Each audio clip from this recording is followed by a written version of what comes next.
Good morning, everyone. Welcome to another episode of Xa Talk Show. Today is 2019, October 13th, Sunday, 10 o'clock a.m., California time. Greetings, Bart. Greetings, Matt. Let's see how many people are here. Okay, zero. Let's refresh that. So, what is today's topic? Yes, Bart, I missed you yesterday. So, yesterday I was talking about the keyboard you showed me, that Steel Series Apex keyboard, and that turned out to be a great keyboard. So I was talking a little bit about that yesterday, and there is another topic you mentioned that I didn't understand when uh, another topic you mentioned I didn't understand at the time. You mentioned twice about how Microsoft something about repairable hardware. I have no idea what you're talking about until yesterday. Well, the day before, I read the comments in detail. Then, so you were saying so Microsoft apparently. Let's see if we can look at that article. So today's talk show, I got several topics prepared, but let's go to talk show homepage and let's go to the Talk Show topics brain, and there is a, let's see, repair. Okay, it's not here. Okay, so back to Talk Show. Go to yesterday. It must be here.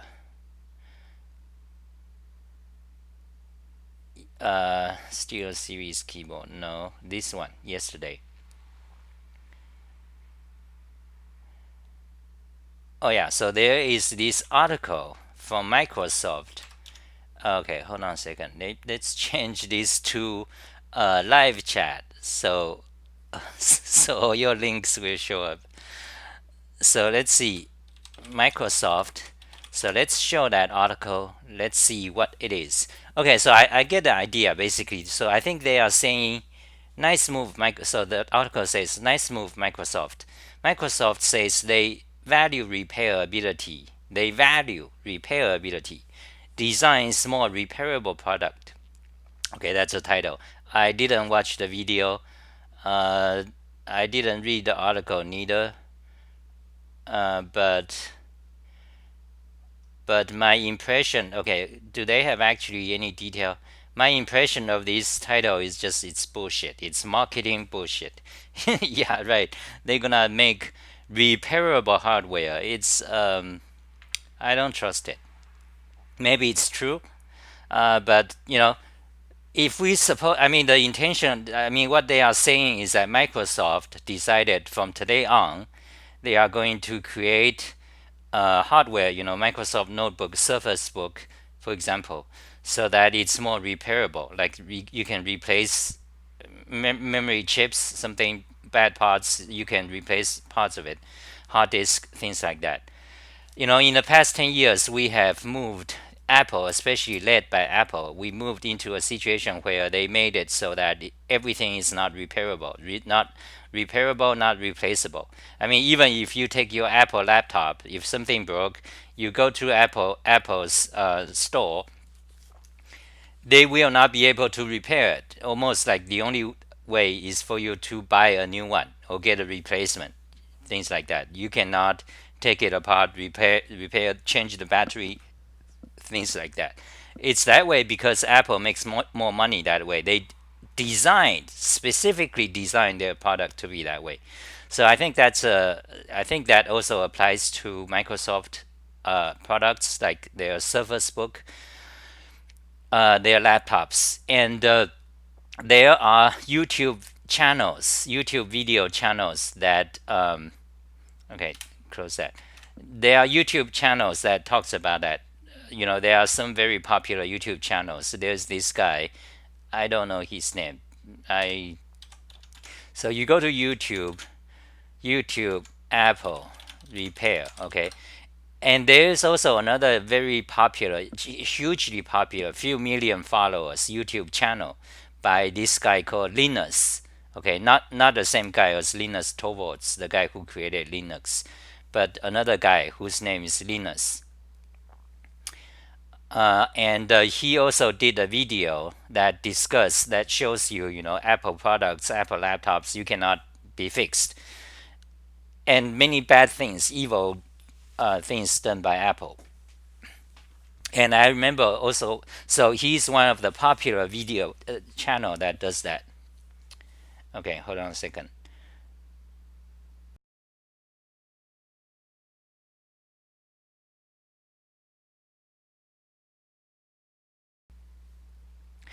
So,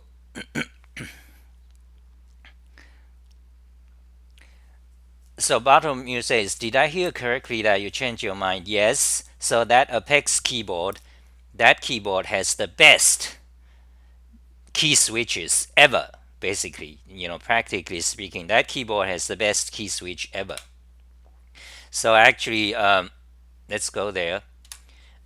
And let's go to keyboard. So I actually wrote a keyboard blog. So thanks to you for bringing my attention to that keyboard. Let's see. Let's get this window. Okay, this way. So if we go to my keyboard blog, and this keyboard turns out to have the best, basically in practice, the best key switches ever today. Well, not the best of, because there are several. There are also two other Hall switch effect keyboards. So let's say this keyboard has the best key switches among gaming keyboards. Okay, but however, they do not have the gas pedal ability. They didn't. I mean, I think it's a software issue, like you mentioned, but they didn't do it. But anyway, this Kwiosan 22, he made a video talking about it. If you go to my website, you'll see it. um, okay, let's go to the website. Okay, so actually I do have some topics prepared, but let's just go to this website now. Oh wait, hold on a second. So Brave, open link in Brave. So he did a video. What? Oh yeah, you have to turn on JavaScript. Turn on JavaScript and refresh. Yeah, so this guy, he's a keyboard switch expert. He did a video on that. I watched it. So it's a best key switch, and but it's worth mentioning that there are two others that's also using Hall switch, and also I'm not big a fan of key switches. I think maybe I talked about it yesterday a bit. I'm not too. Yeah, I mean, as long as you have some kind of mechanical switch, that's almost good enough. Of course, I like better switches like optical, for example. Optical switch, such as this keyboard, is also contactless, meaning that you don't have electronic metals like coppers, contact. When you have contactless switches, that improves the key switch much better, because usually it's a electronic contact that makes the mechanical switch. You have constraints about how you design the key switch's tactile sensation. So once you go contactless, such as the optical, like this one showing here, then you have much freedom to create better tactile sensations. But anyway, so yeah, so that's about that keyboard. So let me read the comments. So back to Microsoft repairability. So there are this Linus channel who talks about that, and I think there is another guy. I think this is the guy, Louis Rossmann. Okay, let's see. No, it's not this guy. Okay. But anyway, you go to YouTube. I think you'll find it. You just search for Apple laptop repair sucks, things like that. You'll find it very popular channel. So they discuss. They have the Louis guy is the expert on fixing hardware. So he owns a shop, fixing Apple's products. So he knows many details. So anyway, so what I'm saying is that there's a trend since the past 10 years. They make the hardware not repairable intentionally. So, like for example, memory, they are all soldered into the laptop motherboard. You cannot even repair it yourself. It's basically impossible. So once it's broke in some way, you have to throw it away and buy a new one. That's what society Apple. That's the way they did it. So who do you blame? This is not a good. Apple on one hand they say, oh, we are recycle. We are for green planet. They market in their ads. They say they are the company that makes the more recycling things. They have solar panels in their headquarters. So on, and it's all marketing bullshit. But meanwhile, they are doing this. They make you to buy a new Apple product every few years. They force you kind of. And whenever there's a new iPhone came out, they have software on the iPhone that makes it slower, secretly. And they've been being sued. They are being sued for now for that, I think. So when you throw away a laptop, that's a tremendous waste. As far as recycling Green Planet goes. So Apple is doing that. So who do you blame? Like a lot of people will just blame it. Oh, that's capitalism. I don't think that way. Okay. So the way I see it, it's basically corruption. Okay, not capitalism. Capitalism or free market, actually, in my opinion, it is the most fundamental. It's the most natural and the best system. So, but in USA, for example, you have a lot. You see a lot of problems. You cannot, corporations manipulate you. There's nothing you can do. All that, the politicians they taking bribes. I blame it on corruption. It's corruption, and it's also I blame it on people's ignorance of how things work. For example, a lot of people today, including many the hacker types, and social justice people, they push, they tell Twitters, they say, oh, we need a ban button. We need Twitter to, I think eyelash gets into my eyes. A lot of people, today's young people, they have the sentiment. They want the government to help them. They want the corporations to help them. So, for example, on Twitter, they tell Twitter, "Oh, we need you to ban those kind of people or offensive things." They tell Google to do that. They tell Google. So since about 15 years ago, almost every website you have this report button. This was not there. It began about 10 years ago. Let's say 10 years ago. Almost every website, including Discord, you have now a report button. Discord is great. Okay, by the way, Bartholomew, Discord is great. We have a lot. When you started to chat on, it's not like Twitter. When on Twitter, no information flows. Like when you just get into argument, debates, and also when you debate, there's no new information. It's just the same old. There's no opinion. But on Discord, you see all sort of opinions. Fly, and it's also fast, like real time. You see all sort of opinions from different people. That's important. Diversity, from different people, different opinions, and I learned things. I learned, you talk to people. Actually, this is not necessarily just Discord. This is true for other social networks, like the one you mentioned about mass something. I haven't looked into it, but you mentioned Bart mentioned something about alternative. So anyway, So yeah, we talk. So Apple, Apple. So Microsoft says they are going to create repairable hardware. Okay, let's see. I wouldn't trust it. Uh, so what is the next topic? Let's see. Sound talk show. Close that. Okay, close that. PC keyboards. So let me write down the topics we just talked about. I have some topics today. So keyboard, Microsoft, repairable, repaire. Microsoft says they'll make more repairable hardware. Okay, that's what they say.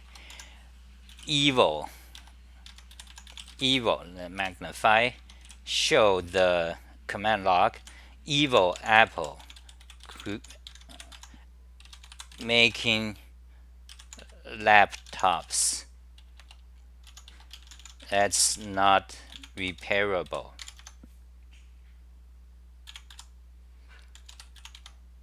Okay, now spell check, repair. Okay, spell check in Emacs. Emacs spell checking is utterly idiotic. Like for example, you have a wrong word. For example, here wrong word. You call the command fly spell buffer, so it's incorrect, right? It's right there. So you correct it. It doesn't auto check. Of course, you have to spell check the whole buffer again. Uh, and the spell checker in Emacs is about 5 or 10 times slower than than in web browser or editor. That's just the way Emacs are. This is a problem with Emacs. This is a flaw, weakness of Emacs for the past 20 years. So evil Apple making laptops that's not repairable, and slow down your iPhone when there is a new version. So that's Apple's deed. Okay. And okay, so we talked about that. Why I love Golang. Why I love Golang. That's the next topic. So now let's look at the comments. Alan W says, Ksa, you can mash your keyboard in the chat so we can see what nonsense looks like on Vorak.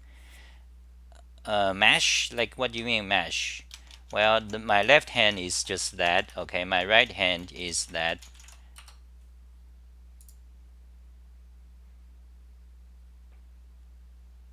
Another moderator just handled this.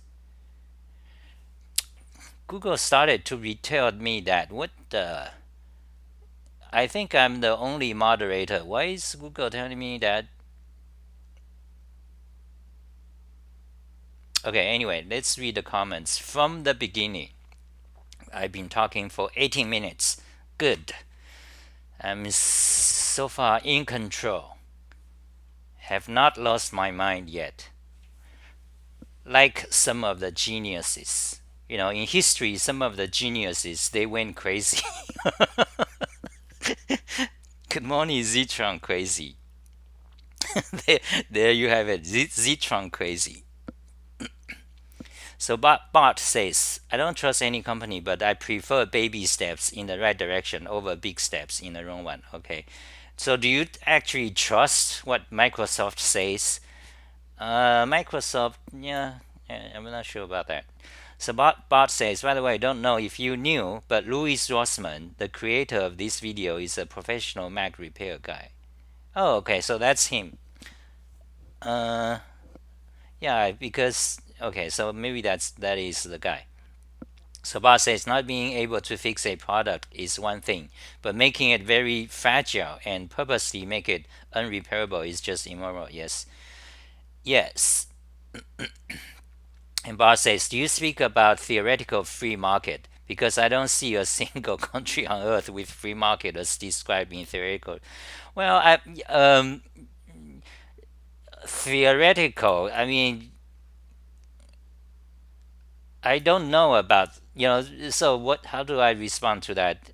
Um, I see what you are saying. Okay, I do see what you are saying because I believe you are against capitalism. I think. Okay, I think you think that once you have free market, it's I mean, when you talk about these kind of things, there's lots of detail. There's in the philosophical context, in economics context, in political context, they all mean slightly different things.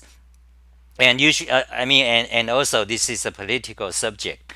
People have strong opinions. Okay, so they say, no, no, you are wrong. Oh no, you are wrong, but you are wrong. No, but that means other things. You are wrong.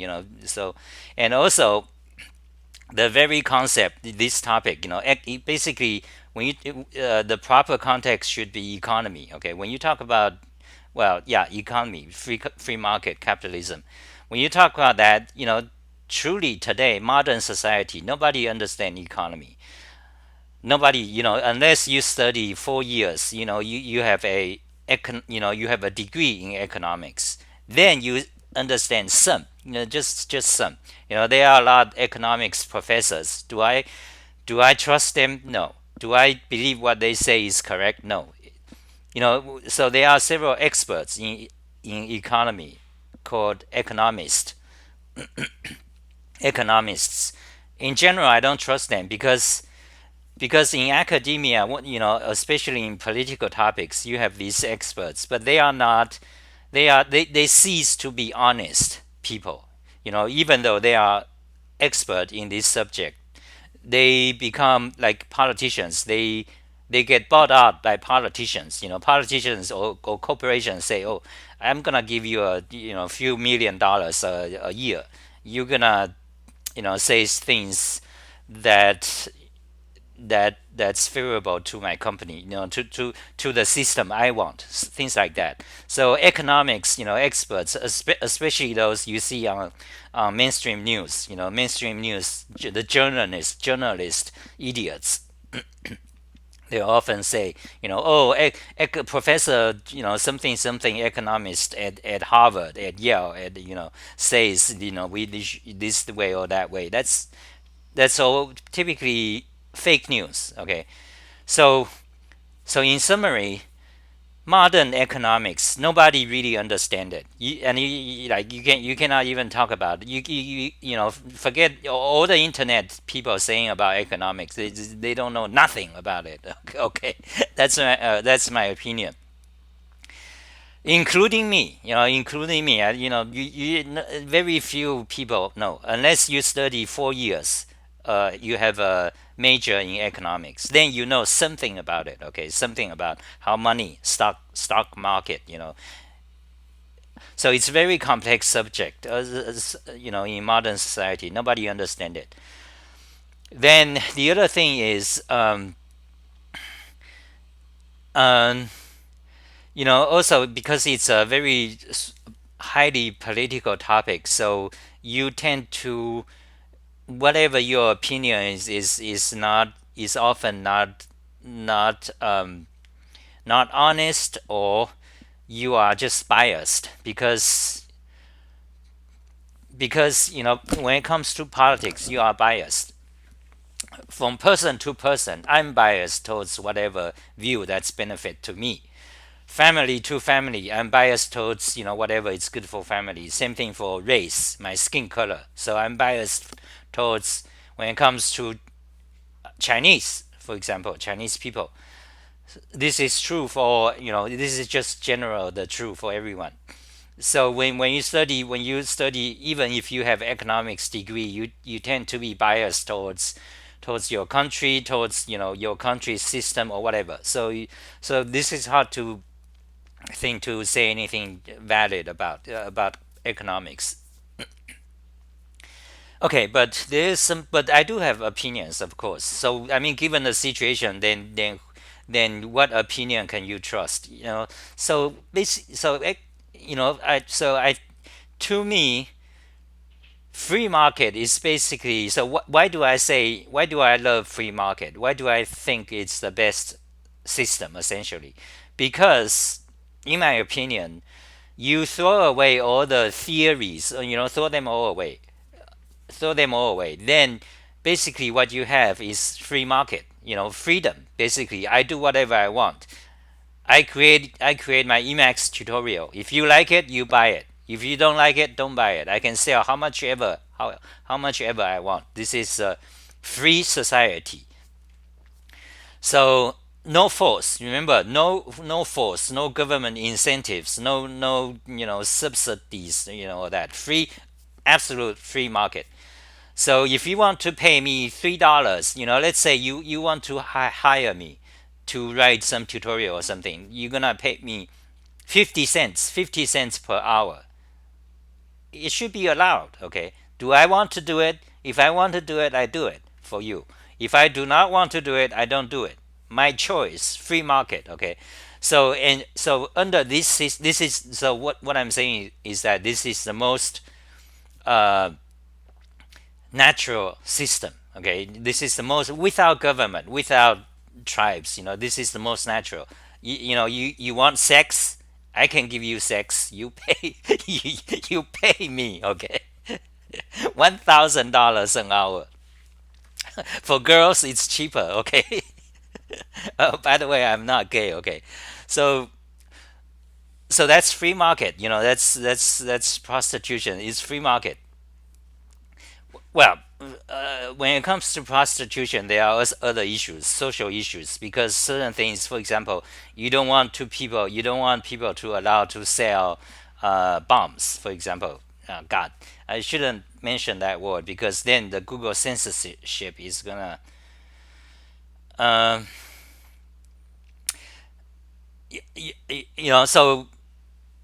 yeah, so free market. Forget about about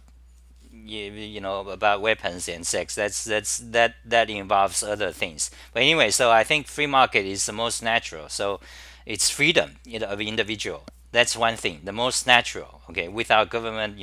But also, I believe, in my opinion, that is also the best system because that is the system in general. Okay, that makes the society thrive. People will be richer. Um, but why do I say that? But because if you ask me, generally that's just true. Look at America, look at China. China became a capitalist country since 1976. Also, so USA very extremely prosperous. China extremely prosperous today. So so um, So that is why I think free market is the best thing. Okay. Now about okay, so Bart says free market would be the best system if there were no assholes on earth. Well, I get what you're saying. I can guess what you're saying, but however, there is no alternatives. I mean, doesn't matter it's economics or not. You have assholes anywhere. Okay, on anything. You have robbers. You have bad guys. You have murderers. You have gangsters, mafia. You always have that. So uh, okay. Um, so guys, be careful with the words. Okay, Google censorship. I don't want that. Um, so yeah, so you always have assholes. So it is not because you always have assholes. Then in many capitalist countries such as USA, we see a lot of bad things. Briberies. Those are corruption. So what we want is legal. We want a system, so-called democracy, or we want law. Law, justice, judges. To solve these issues, not just because they are assholes, therefore we throw away. We so I mean, there's no alternative basically. So free market, if you don't want that, what you gonna do? Communism. When it comes to let's not use that word, okay? Communism, because then it becomes anything else. Every person have their own fixed attachment about what it means, because in your mind you see bad things, you think that's communism. In other people in China, actually, if you ask Chinese people, they hate communism. They don't want it because they've tasted what it is like. And also in Russia, I think in old Russia, in many of the communist people countries. So anyway, what a bug. Okay, there's a moth. So what is the what is the alternative? So communism is kind of communism. So what is this? I mean, in a large scale, it's basically government controlled system. It's a centralized. I mean, the idea back then, when communism began, at least the economic part of it, the economic aspect of communism is that you, you want a central system, centralized design, so that you can, so you have a centralized, government experts, all the experts in a country on earth, they decide how much iron you should make, how much ships you should make, how much bread you should make, because they think they are expert. They see everything, they control it. So it should be, in theory, okay, it should be most efficient. But you got lots of problems because first of all, in fact, all the people, the experts, so-called experts, they are not. They are typically just academic experts. They don't actually know things in local regions. Like I know things about my neighborhood. How many people, what are my neighbors? How much is an apple here? How much is a banana here? How much does it cost to go to a movie? I went to watch Batman the other day, yesterday, 2 days ago. I haven't went to a movie theater for like 15 years. I went to watch Batman, the Joker movie. So so this so first problem with the centralized communist economic system is that these experts gather together. They actually don't know things, of all the country. They don't know. They don't have information, and their expertise is typically the academic type. They are not from practicality, from person. Like if you are a businessman, you try to open a store. You know all problems. You know once like I said about open source, try to open a company, then you know all the actual problems, what are the truth. You will know because then you're gonna shut down, you close because it's not like what you think ideology open source. You're gonna shut down. Money. So when you are actually, if you open a business, and also you have experience throughout your life. Once you open a business, next year you know how to do better. Next year you know how to do better. So after 10 years, you as a businessman or merchant, you know what's the problem. You know where to do things, how to, that's knowledge. But this knowledge is not expert, that is not the academic type. Or for example, if you open a restaurant, you know what to do. Maybe the first year you fail, the second year you know better where to get food, what to do. What customers, how do you attract customers? So when you have free market kind of thing, each person have control. They know locally. They maximize profit to themselves. You need that. And they make people happy. Because if I don't like your food, or if I go to your restaurant, the service is bad, I don't go there anymore. There are others. I go there. You fail. So free market. So again, in my point of view, that's the best system. But back to the centralized communism economic system. You have these academic experts. They don't know things, so they fail. They actually create the most inefficient system. Then you have communication problem. Like you trying to control the whole country, like 10,000 miles away from you. You cannot do that. A huge amount of inefficiency, and also you have the problem of bureaucracy. because you trying to you as an expert, you see the country needs more bread, for example, or more cottons, for example. But you have your your boss, your officers, you need to tell them, or you need to tell the factories to do things. But then there's a lot of problems. That's one thing. Yeah. The first problem is that these academic experts, they don't really, it's not it's they have a lot of problems of their own. They are not experts of local in a local sense. They don't have the experience of running a factory, things like that. They don't know. Their expertise is only like academic in theory, economic production system. That's one thing. The other thing I think that's actually worse about communist systems um, is about bureaucracy. Like once you have communist system, who is the boss? That becomes immediately the question. Who is the boss? Who tells you what to do? Then it becomes basically a political struggle. This is why you see in China, in Russia, you have dictators. You have dictators that kill people. It happens. It happens in lots of communist countries. You have because once you have the ideology of communism, commune, it's like it's just exactly basically the idea of communism in principle is exactly the same as Free Software Foundation. Okay, basically exactly the same. Commune. You establish a group. Who is everyone? You suppose everyone is good people. Everyone is in it for the good of the whole. But who is controlling? Who is decide who gets how much food to eat?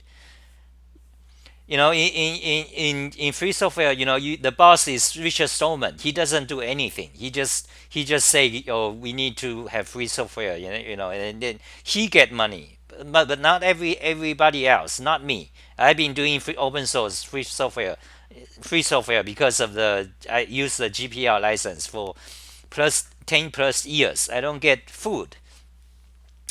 Uh, so that is my opinion about communism. You run into this power struggle issue because once you don't have once you believe in this kind of ideology, good society, then you have the power struggle. Who is the boss? In free market system, you yeah, again, it's complicated.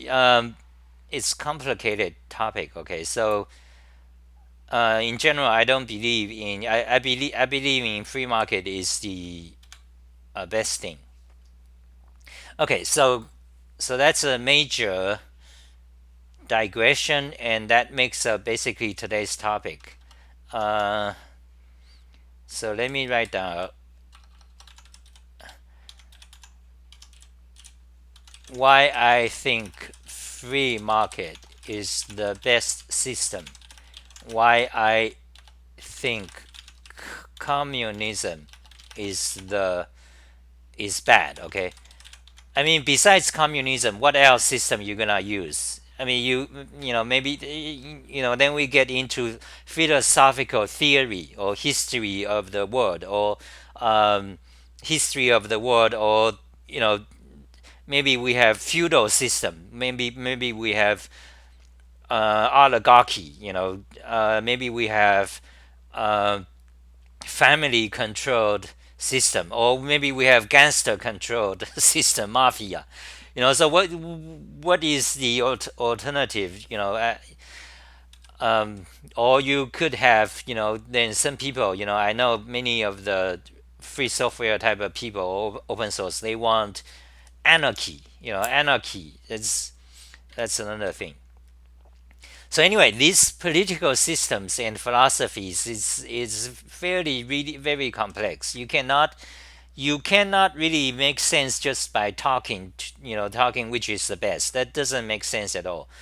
First of all, you have to You have to have 4 years study to know what you're talking about. Secondly, 4 years study, that's nothing. You don't have the actual experience in things. So what is the better, in my opinion, the better system is that we need to go through more scientific based study. So when we say, for example, when I say free market is better, okay, or when I say communist is worse, you look at history.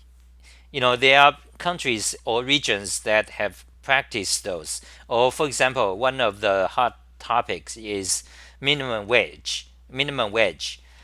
Like how much should we have a minimum pay to like $10 an hour or something for people who work at McDonald's, for example.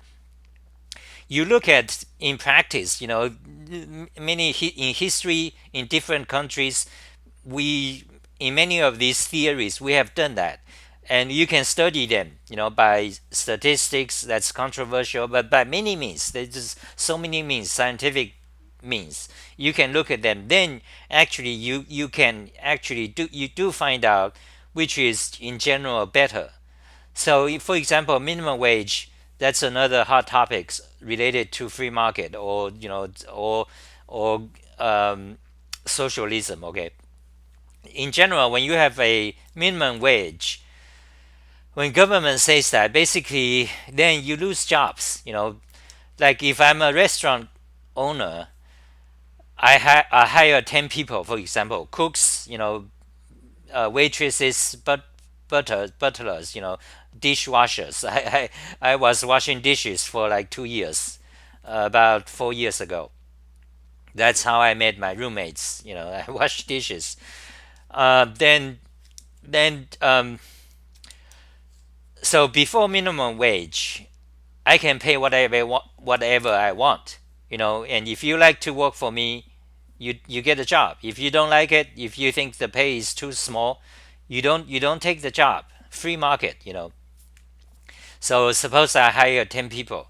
Now with minimum wage, it says I have to pay a minimum of certain money an hour. Then typically it's high, right? Because the minimum wage, the purpose is supposedly that the labor, the poor people can make more money. So now with minimum wage, I cannot hire 10 people anymore, because then it's gonna double, or it's double what I have money to pay the people. I don't make enough money. So naturally, I have to reduce the people I hire. So before I hire 10 people, maybe I hire 8. Two of them will be fired. Nothing I can do, because yeah, remember, a lot of people who don't experience, the young people, they think, oh, you are a owner, you are a landowner, you are an apartment, you own an apartment. They think you are rich. That's not generally true. You try to open a business. It's not like you have a dollar tree. You can say whatever. You becomes a super rich boss. That's not like that. Okay. You look at restaurant owners. You open your company yourself. You'll see. I know. For example, in restaurant, I when I was washing dishes, I have a boss, Chinese. And minimum wage, they have a lot of problems. In Chinese restaurant, they don't fucking pay minimum wage. Even if you have law, there are a lot of people, they pay cash. It's popular. It's common. I mean, if you have any sense of reality, as opposed to you being an academic, oh, I'm a economics, I'm a professor something, therefore this or that, it's bullshit crap. You just go, you try to, you go wash dishes yourself. You'll see how it works. You'll meet people. You'll know how actual poor people thinks. What their life is like me. Okay. The fuck the white people, the social justice, white people, the minimum wage, all that. They create all the problems. So anyway, so I was saying, so I know the boss. He's not like, oh, he's super rich. He can just do whatever he wants. It's not like that. So now you have minimum wage, you cannot hire this many people anymore. So people, I'm a restaurant. Before I hire 10 people, now I can only hire 8 or even less. So they don't have jobs anymore. And when you do a study, you look at countries with minimum wage and so on. This is actually a fact. I mean, by the way, this is a fact. Okay, in anywhere, even economics, anywhere you go, this is a fact. Once you have minimum wage, jobs decreased. Then who is the victim? The victim are the people, basically young people, just fresh out of school. They don't have money. They have lots of loans, from the corporations, from the white people, social justice. God, they are pushing for minimum wage. They own universities, they are admins, and they have loans, they benefit. They benefit. Anyway, so if you are a student, young, you just graduate, you owe a lot of money, student loans and all that. You don't have job anymore because the restaurant, they want experienced people. Now they have to do they need to pay the minimum wage. They, of course, then they want experienced people. You are not experienced. You are a young guy from, you don't have experience. You don't know how to wash dishes. Before I can hire you. Oh, yeah, well, you are new. Okay, I hire you for $5. You want it? You are eager. Usually, if you want it, you take the job. You make some money. But now with minimum wage, I'm sorry. I don't think you are worth $15. I'm sorry, and I have a business I have to pay. I have to pay my employees. It's not like I have a money tree. So I cannot nothing I can do. Either I have two choices. I hire you minimum wage and I shut down. By next year my business is gone. Then I go wash dishes. It's like that. Reality. So that's the situation. So what I'm saying, so you look at there are so many scientific ways you can study country systems. So what happens? But instead, what we have today, for example, in America, you have supposedly we live in democracy. American, the white people, they, especially when it comes to China, they want to say, oh, China is evil. But basically in America, what we have is we have this, as we know, all these corporations, Google, Facebook, Twitter, they control information. They control what you say, especially in the past 4 years. It has become that way. They control information. They forbid you saying things about minimum wage, or they ban you. They forbid you from saying women and men are different. They fire you. Then you have the oil companies. Then you have oil companies. The mega corporations, billions of dollars. Then you have the Epstein guy. Then you have Clinton family. They have donation. They have tax exempt. All these. You have thousands of these tax exempt. How they call it. These organizations. Charity organizations. They just eat money. You do not ever donate. Okay, no, do not ever donate to anything. If you have money, you give it to people you poor people, you give it to them. Do not ever donate to any organized organization. You give it to me. Okay. PayPal to me. Do not ever donate. But then, so you have this corporation, oil companies, tech companies, the giant, this mega billion. They have, they are CEO. They make billions, like 1 million a day. They make one million a day. And they want minimum wage. They want, they push for it. They have money. They give it, they want minimum wage, so that for them they feel better. And also you have these programmers, white people. Fuck the white people. Programmers at Google, the social justice part. Programmers at Google, Facebook. They make $2,000, $20,000 a month. Almost like 1,000 a day. So they have comfortable lives, and then they feel they don't know nothing about economics, nothing. These programmers, they don't know nothing about history, society, the complex issues. They don't know nothing. What they know is that they have the utopia vision, like the free software foundation, like the open source, and help the poor, help women, help Africa. That they have. That they have a lot. So they make this much money. They have so much money, but they're gonna donate like 0.1% to some organization, like, and they feel so good. Oh man, I'm such a moral person. I donated. Look, I donated $1,000 to this nonprofit. Oh, and they go on Twitter. They say, oh, I'm going to donate today to some minimum wage organization, some Green Planet organization. Typically that's like 0.1% of whatever they make. They feel better, they feel they are a good person. And if you have an opinion that says you shouldn't donate things, they think you are evil, and they do all they can to wipe you out. They ban you, like if you say bad things about open source, they ban you. That's what society in USA are like. These affluent social justice, typically white people. Another thing interesting about social justice, their leaders are all white people, rich white people. So that's my opinion about free market and stuff. So what are your counter? So but I know you are pro. You are kind of, I'm guessing. Okay, I don't know you too too well. So I'm guessing you are like kind of pro communism, and or something like that. And I know a lot of people. I know because on Twitter sometimes I see my followers. They tell me things. They say, "Oh no, you are wrong." So what's your counter to why are you for communism and stuff?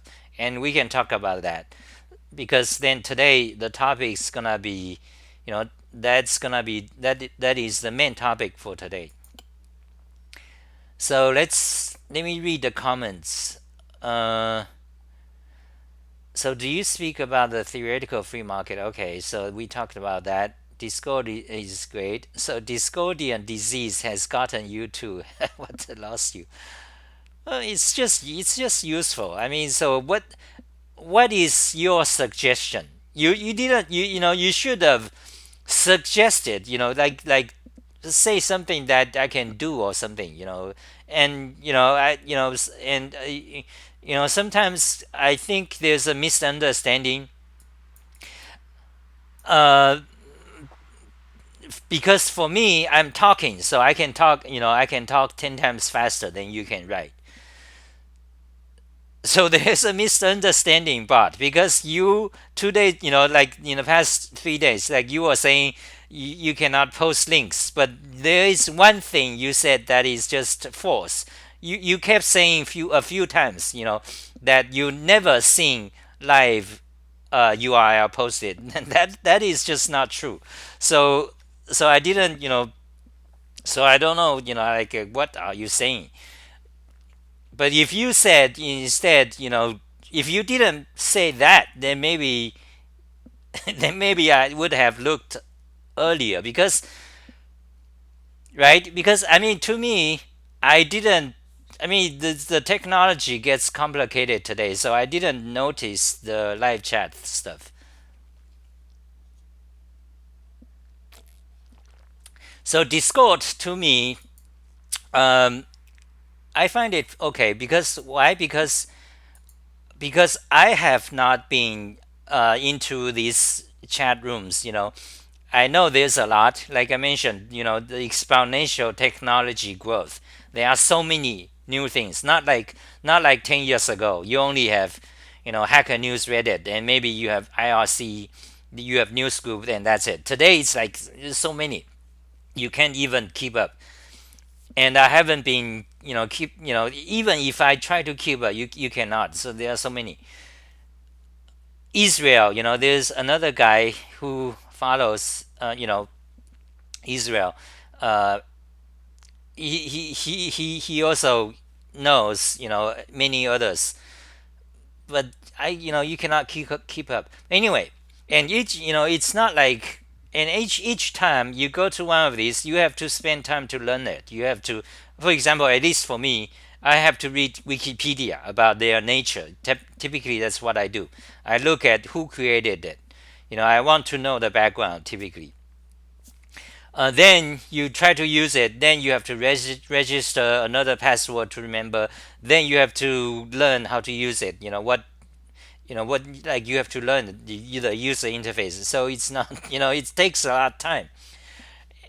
So if you, I think you suggested something. I mean, you mentioned alternative, but the okay. So that's one thing. It just takes tremendous time to look into. The other thing is that the other thing I know. So I mean, from your perspective, I know what you are thinking. I mean, you are going for those open source type of ones, right? But typically they don't have users. They, like Mastodon, for example. I've been there for like 5 years now, 4 or 5 years by now.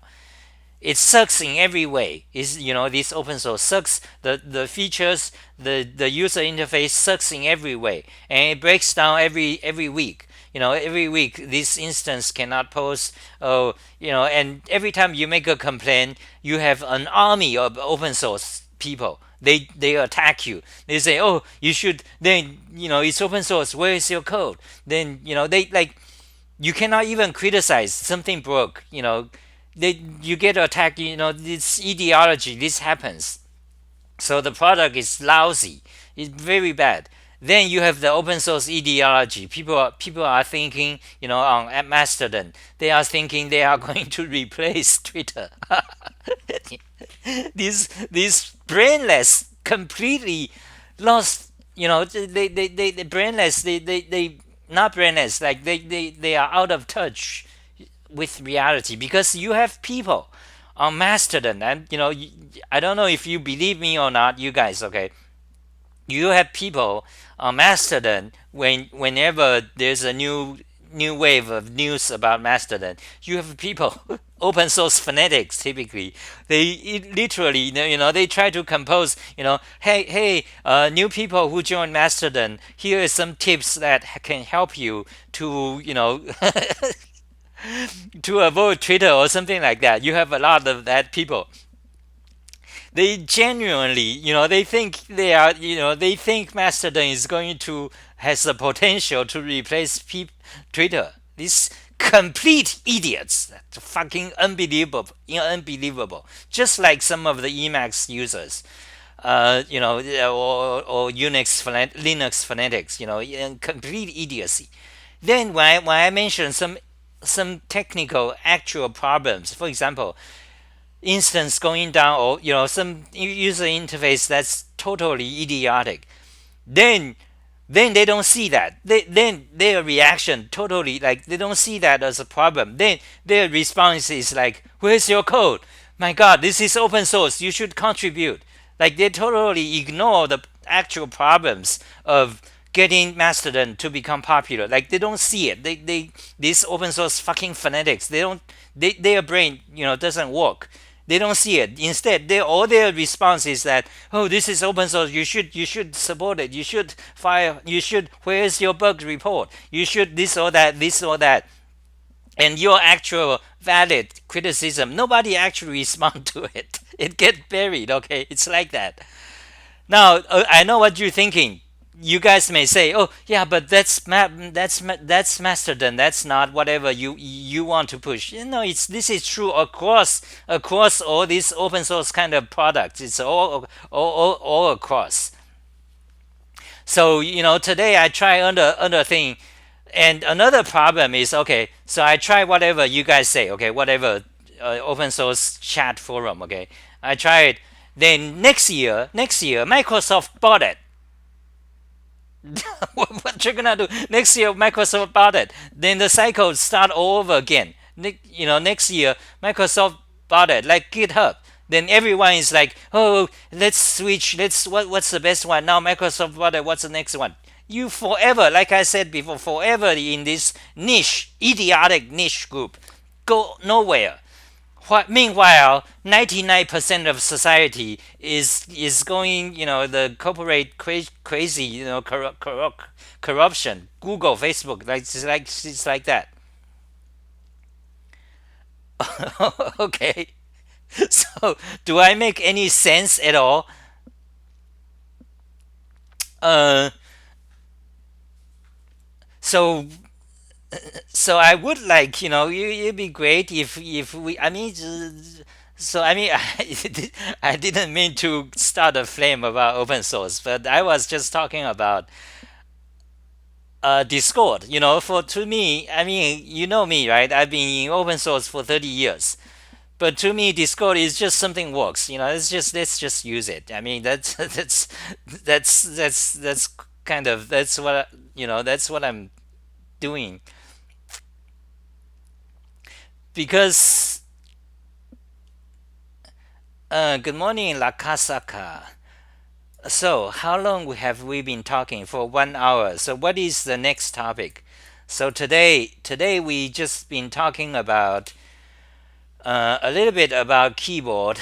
Then, okay, close.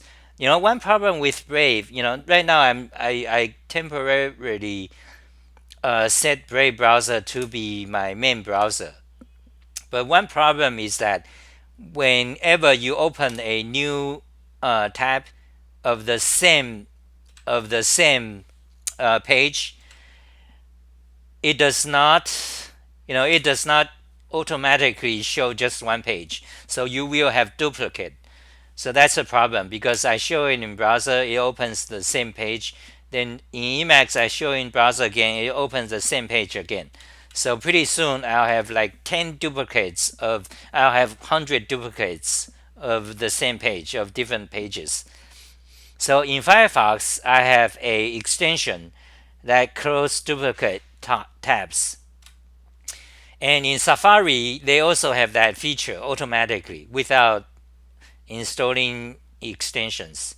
So in Brave browser, but I think you can actually install extensions. I think the Brave browser they created a few months ago. They have a way for you to install Google Chrome's extensions, but I haven't looked into. But anyway, so today we talked about a little bit about keyboard, the Hall switch, the Hall effect switch, and we talked about the repairability of hardware of Microsoft and Apple, the evil Apple.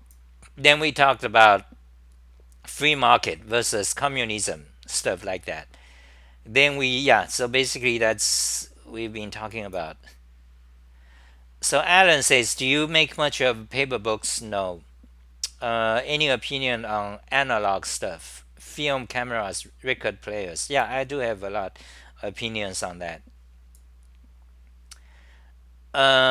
Haven't heard you flame hipsters before. Like, what do you mean hipsters? Hippies. Okay. Like, what do you mean by hipsters? So anyway, paper books. I haven't actually read books for like 15 years, 10 years. Like beginning in 2002, basically, I stopped buying any paper books. It's all digital, beginning around 2002. Because I'm kind of, when it comes to tech, when I was very progressive in the sense, not political sense, but very progressive in the sense that, like you guys saying, like for example, today you have fish shell, new shell. I was, I always, I was very progressive, choosing the best technology, the latest that's better, and computer languages like that. So since about 2002, I stopped buying any paper books. But then it's basically about the same time I stopped working, in a company. So gradually I become poor and poor, and after 5 years, 10 years, I don't have money to buy books even. Uh, So I haven't read paper books. In fact, if I read paper books today, it's usually strange. And also and mostly I just been reading Wikipedia. Wikipedia has been better and better. So there's any question addressed to me. When you get different players, nations operating by different rules. So about digital versus analog, I'm always like pro digital because digital is simply the better technology. Technology wise, it's simply better. Okay, but however, it's digital versus analog. It really has a lot consequences. It's not just about technology because you do have a lot political and social consequences. For example, with digital books, then you begin to have this situation where corporations can erase your hard disk. They can erase the books you bought, digital books or digital movies. They can control. You have digital, management controls, things like that. While on the other hand, if you go analog, you have less of that. You also have that, but much less. It's harder. So that's associated problem with digital. So on one hand, digital is truly really just better. It's just, I mean, I know, for example, there are some people, CD players. When CD came out, it's all digital music. But however, you have these hi-fi, hi-fi, the classic hi-fi people. They have phono records. They insist that the phono record has actually higher quality. Okay, I think that's all bullshit. Maybe back then when CD came out, that's true. But digital is simply better. It will become better. It will become better and better. You can sample. You can have quantification. Digital basically there's no question about it. Digital is always better than analog. Always. Okay. Doesn't matter. I mean, so in audio you have this old hi-fi. They claim otherwise, but not today. Then you have synthesizers people. They say, oh, analog synthesizers is warmer and so on. But actually, that's also bullshit. It may be true today, but digital technology, fundamentally speaking, there's no way for analog to beat it. Okay, so yeah, but again, but socially, that you have kind of lots of baggages with digital, because then people started to have, corporations. They can control your movies or books you bought, and also, for example, monitors. Back then, 20 years ago, in 1990s, you have this analog plug interface from your computer to your screen. It's analog signal for your monitor. Okay, then digital became popular. Okay, then you started to have digital. So let's look at the digital monitor interface.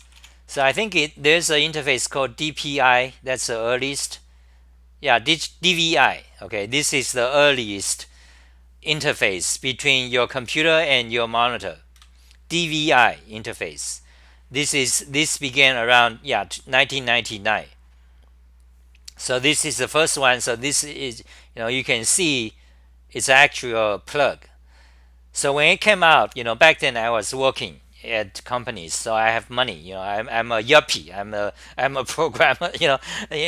So I was like the king of the era. That was the .com days. So I was, so I started to buy monitors. I want these, digital. So back then you have this I don't remember what's called now. This plug, this, what was it called? This, God, after after 10, 20 years, you forgot the name. Yeah, that's actually that will happen to you too. What is that plug name called? VGA, right? VGA. Oh God, obviously VGA. VGA stands for Visual Graphic, Video Graphic something. I forgot. But anyway, so this is the first digital interface, digital visual. Okay, with this interface, you do not have the what's so called the digital rights management thing. You don't have that. At least when it came out, you don't have that. Okay, so you just plug in, you get pure digital interface. Fantastic, because with analog you have to do a lot of conversion, like back and forth. You lose quality and so on. But then Apple created their own. Okay, Apple created their own. But after a few years, then the HDMI came up. This nasty HDMI, and in fact, today is the standard. Actually, we can click directly here. DMI. Okay, DMI is basically the standard today for TV, for your computers. DMI, and it looks like. Let's see. Okay, it looks like that. Wait, is there a newer one, or am I like too outdated? HDMI, I think it's HDMI. Yeah, yeah, it looks like that. Okay. Um, yeah, but it doesn't. This is this. Yeah, this is DVI to DMI, but the plug looks like that, right? So it looks like this. Okay. Right, DisplayPort is another thing. That's Apple's. I think that's another thing. That's Apple thing. But HDMI is the standard. It's like used everywhere. Between on PC, Thunderbolt is another thing. Apple keeps creating all that. Apple. But anyway, HDMI is common standard between high definition TVs or your computer or any monitor you buy. But this has built in like digital management control. Basically, it's nasty. Okay, I don't know too much technical details, but what I can tell you is that the signals transmitted in this cable is not the actual digital signal anymore. It went through encryption and all that. So you cannot, for example, if you are a electronics expert, electronics nerd, you cannot just cut the wire and get the get the video signal, because there's lots of encryption. There are protocols going on. So that's nasty. So in order to use this, like you need decryption chips, things like that. So you see, this happens because this happens with digital things. With when you have digital, then you started to have these things. So that's my opinion about digital and stuff. Apple has their own. Apple created DisplayPort and Thunderbolt and things like that. In general, Apple, their stuff is actually technically better. But they, of course, they have lots of their, they have their proprietary stuff, and they have tight control, things like that. They sell, they sell their dongles. About that Apple dongles. Let me show you Apple dongles. You go to my keyboard blog, you go to design, you go to Apple dongles. The same dongle you buy from Apple, it's like, they make a lot of money with these dongles. They sell, the same dongle. If it's $10, but if you want apples, they sell for $30. That's generally true for everything Apple does, like 2 times or 3 times the price. But Well, but if you are a programmer, typically you work for companies, especially in the Bay Area here, in Google, Facebook, Twitter. You have money. You just buy Apple. You want the Apple logo on your stuff. It's like a show off. Like like you don't you don't it's like a show off. You do that, and meanwhile your mouth is like talking about open source. Yeah, I'm an open source proponent. Oh yeah, GitHub or GitLab. Yeah, but meanwhile you are a scumbag. You work for Google and you own Apple. You open laptop. You go to Starbucks. You show off. That's what people do. That's how you get girls too. Actually, this is actually true. This is actually fundamental part of sexual attraction. Females, they choose their mate, and typically they look for a mate that in short reach. Okay, in short, just like the common saying in rap. In rap songs, you can hear it. And sometimes you don't believe it because, oh, that's not true, because a lot of girls, they actually look for high quality, the love and so on. Actually the number one thing females look for is money. you know it's not necessarily the way you think. Okay, but it's like implicit. Like if you don't have money, for example, let me put it this way, then you'll understand. If you don't have money, like me, okay, or think of some homeless people on the street. Okay, and suppose you are a girl, a white girl, or whatever, or whatever, if you are a young girl, you will not think about, oh, that homeless guy, maybe I should talk to him.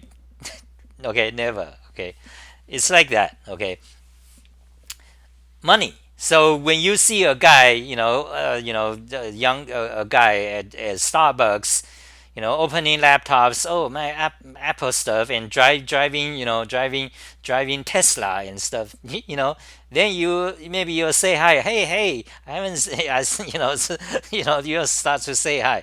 Do you want to see my Emacs config?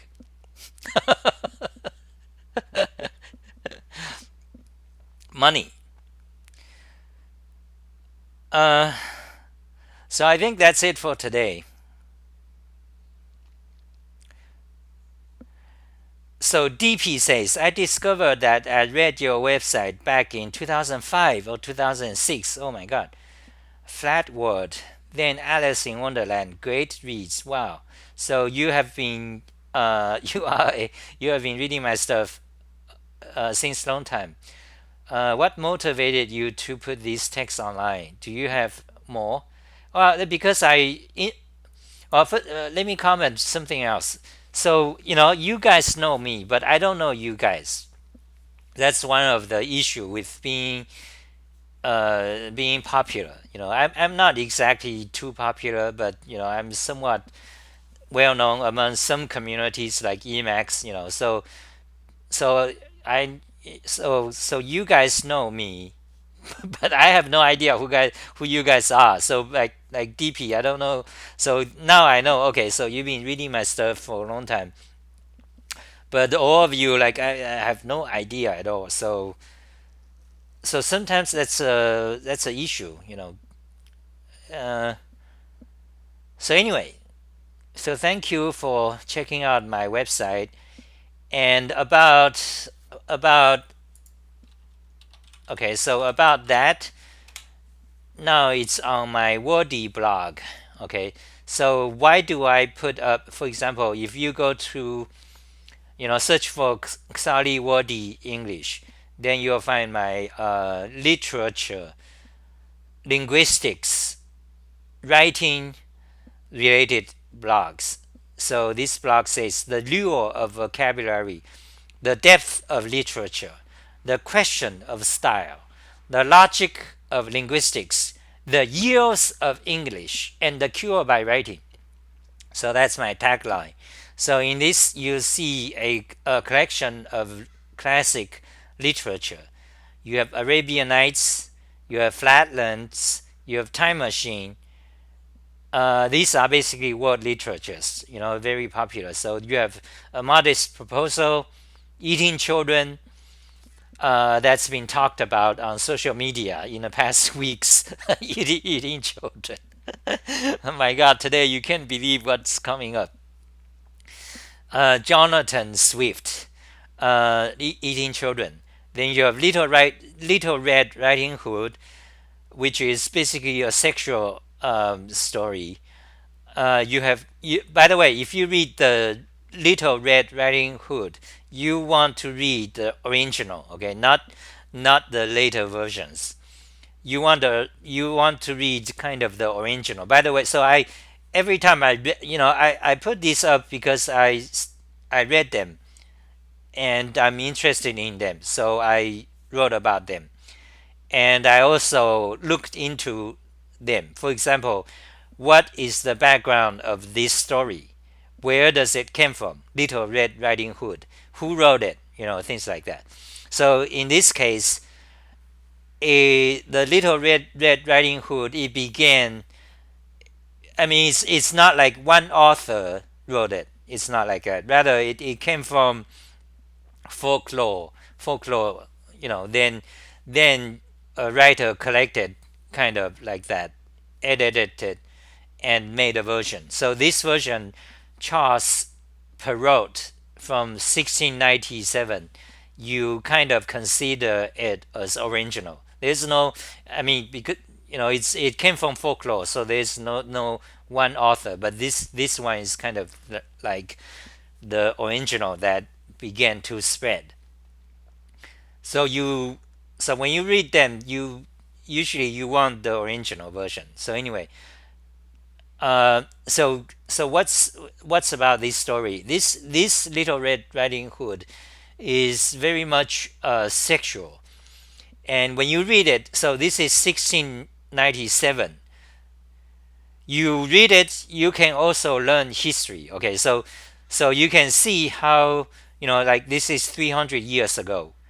What people are thinking, or what is it like if you have a movie that's 300 years ago, what people want to see, things like that. You study, you read it, you read it not just for the story, but you also read it between the lines, because when you read a story 300 years ago, you can learn, you can see kind of what people are thinking, things like that. So anyway, that's about that story, Little Red Riding Hood, and also this artwork. This artwork is also kind of original. So this artwork is by this very popular woodcutter or artist, Gustav Dorr. Okay, so I have a little collection of his stuff. By the way, today it's all on Wikipedia, so you can read a lot about it on Wikipedia. So this Gustav Dorr from 1832 to 1883, he he's a very famous popular artist back then. He drew these classic, all these are very very classic stories. For example, this story is about Andromeda. So today you have a lot novels, science fictions, that's all named Andromeda. You have games or game companies that's named Andromeda. So that many of them came from Greek 2,000 years old stories, Andromeda. So it's very interesting to look into. That's how you learn. That's how I learn about society, history, communism, capitalism. That's how I learn about these things. You don't, typically like today's people, you think, oh, I want to learn about economics. So you go study, you read a book about economics. Okay, that's not bad. But typically, the book authors they have their own bias and opinions, and often half of the time, the books you read they are just propaganda. Okay, they are just propaganda. They are just authors who wants to read to spread his views, or he got paid by corporations. He's an economics professor. He got paid by Exxon, the oil company, about by Google, by whatever. About then he talks about green planet. He gives his opinions about whether solar panels is gonna save the world or not. He's gonna talk about theories and his jargons and all that.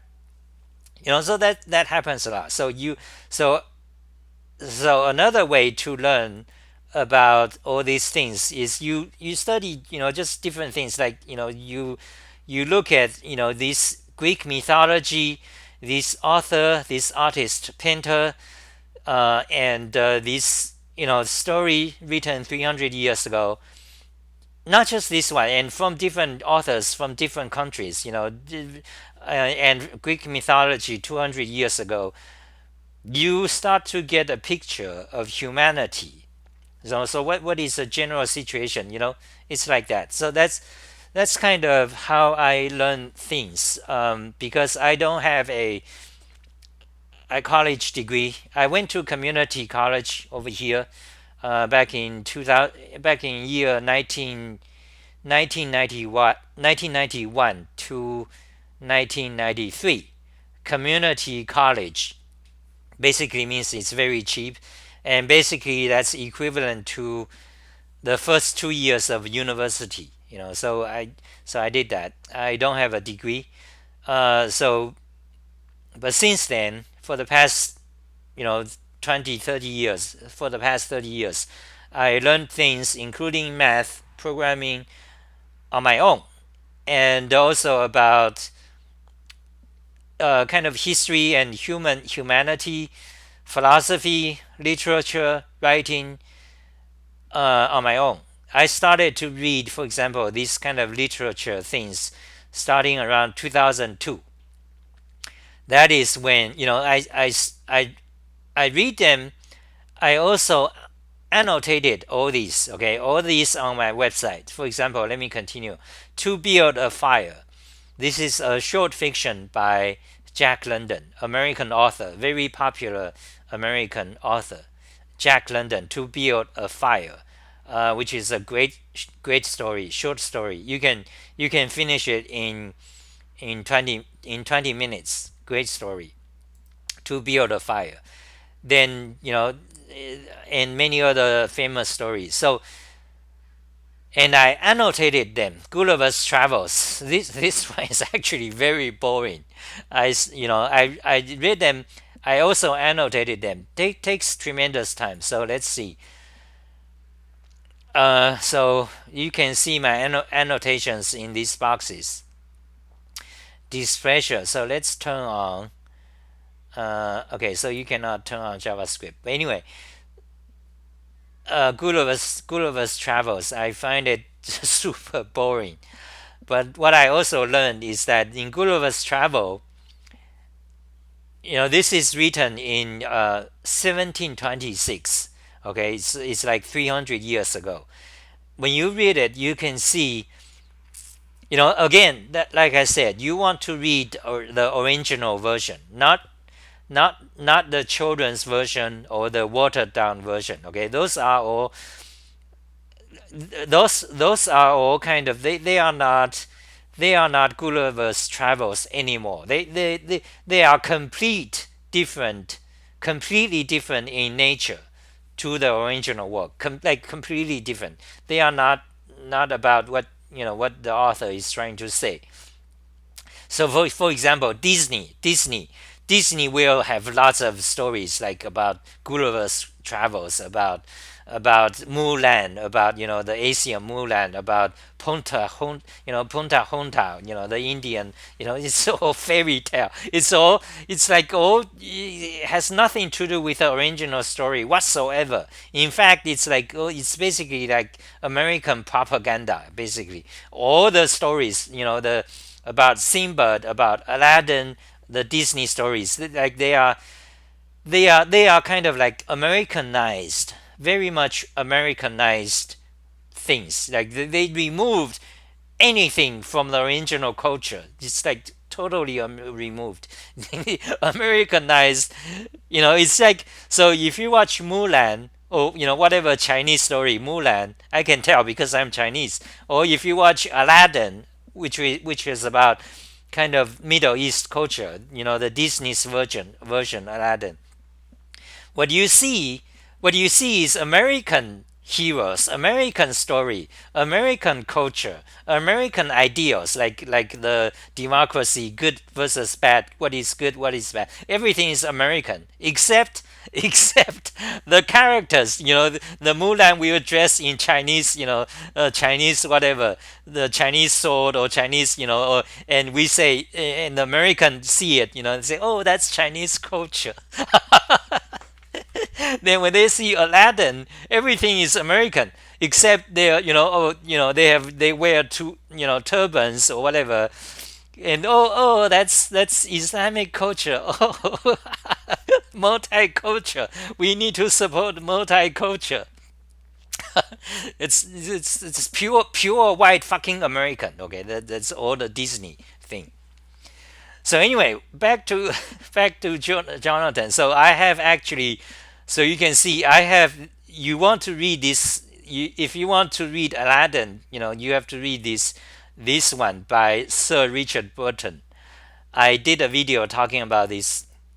So anyway, back to the Gulliver's Travels. So this story, 300 years ago, I read it. I find it actually boring. Okay, I will not read it again. But however, you do learn some things. One thing I learned is that this is very offensive. Okay, very offensive. Now they were talking about this guy. Okay, so he's a giant. Okay, he went to different places.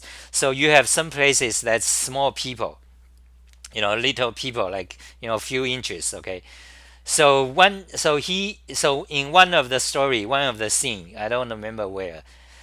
So the queen, in this small people country, the queen's castle or whatever, the queen's palace is burning. So this guy, he's a giant. He's gonna help the small people. So he just take out his penis. Okay, he just piss into the queen's quarters to douse the fire. So it's and this is, now remember, you have to remember the historical context. So this is back in 300 years ago, 1726, in England. Now back then, if you say anything like that, you get beheaded. Something like that. I don't know. I don't actually. I don't know the UK history that much. Okay, but I can kind of feel. You cannot say those things back then. You say it, you get killed. Your head get chopped off. But he wrote that. So he wrote, this guy, Jonathan Swift, 1726. He wrote this supposedly fantasy. So the Queen's Quarter is burning. He pissed off. He just pissed it off. He takes his penis out and just piss it.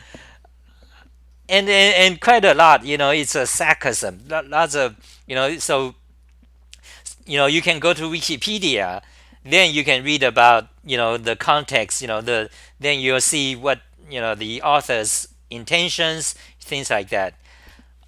You can read that. Okay, that's kind of the academic take, or you can read it, just read this story yourself, then think about, give your own impressions.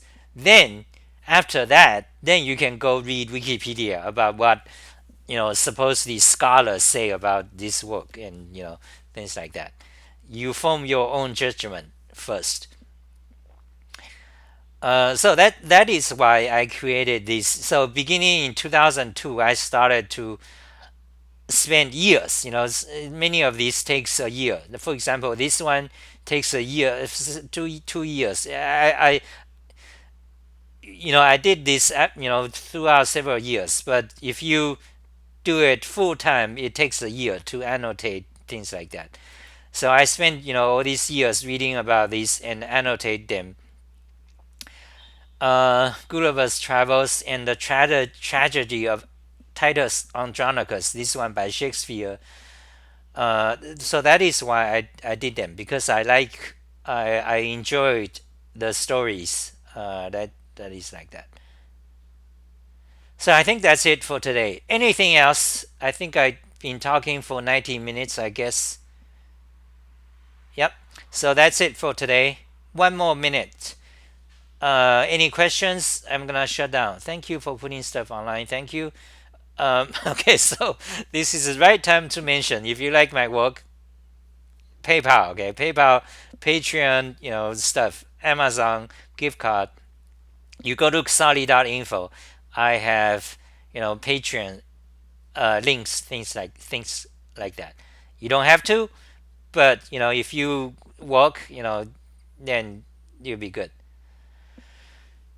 Okay, so what else?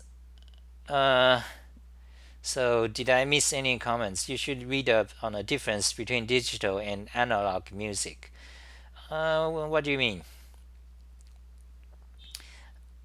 Uh, my take about that is basically digital will just beat analog always.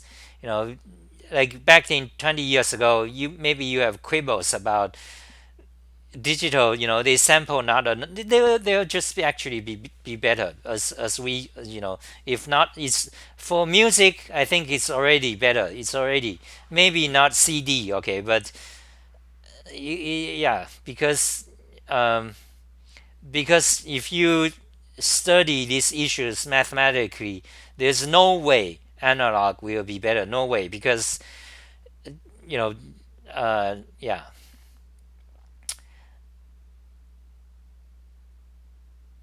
Okay, that's it for today. Thank you guys for coming. So Bart says the point is that there is a physical difference between analog and digital waves.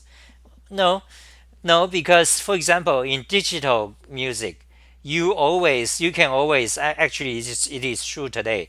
When it comes to headphones, when it comes to speakers, you have to always convert it back to analog.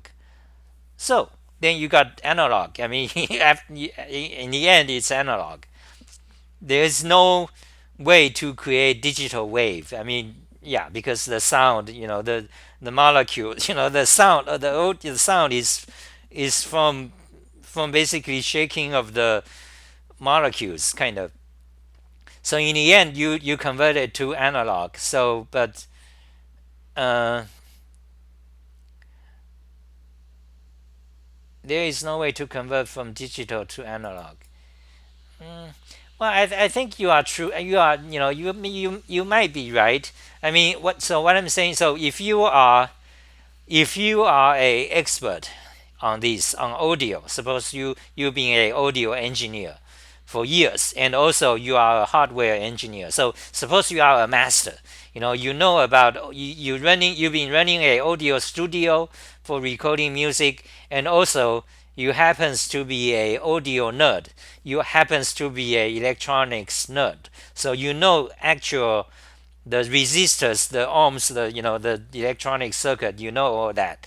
Suppose, I mean, there are people like that. There are quite a lot. So you are a audio engineer.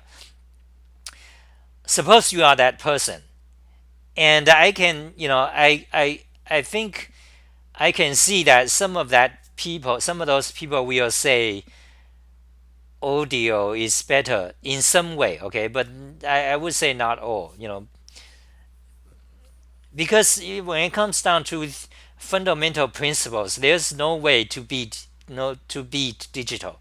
There's no way to beat digital, because because even in some sense, if you study the whole universe, in some theory, you could say it's all digital. Because for example, if you study cellular automata, you go look up cellular automata, digital. You look up the word digital universe or theory of digital universe, you'll see articles. But in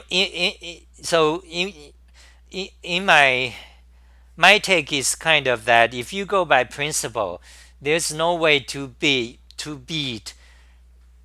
kind of the digital way of thinking, because